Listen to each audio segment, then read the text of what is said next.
ഓം പരാശക്തി നമ.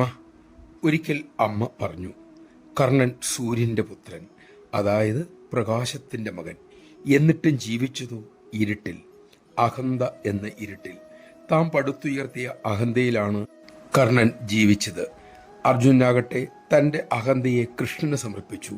അതോടെ സ്വതന്ത്രനുമായി. ഉള്ളിലെ ഇരുട്ട് മാറി. മഹത്തായ കാര്യങ്ങൾ ചെയ്യാനും കഴിഞ്ഞു.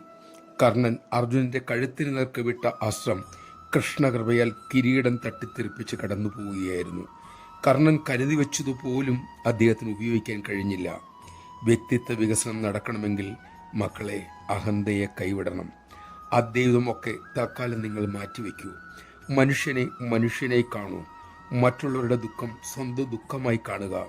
അപ്പോൾ നിങ്ങൾ വളരും.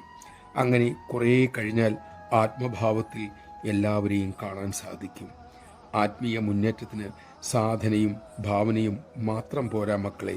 ഗുരുവിനെ, അതായത് ഗുരു പറഞ്ഞു തന്ന ആദർശങ്ങളെ ആചരിക്കുക തന്നെ വേണം. അപ്പോഴേ ശരിയായ മുന്നേറ്റം എൻ്റെ മക്കൾക്കുണ്ടാവൂ. നമഃ ശിവായ. അമ്മ എപ്പോഴും ചൂണ്ടിക്കാണിക്കുന്ന മന്ത്രജപം, സേവ എന്നിവയിലൂടെ നമുക്ക് മുന്നേറാൻ ശ്രമിക്കാം. അതിനുള്ള ശക്തിക്കായി അമ്മയോട് പ്രാർത്ഥിക്കാം.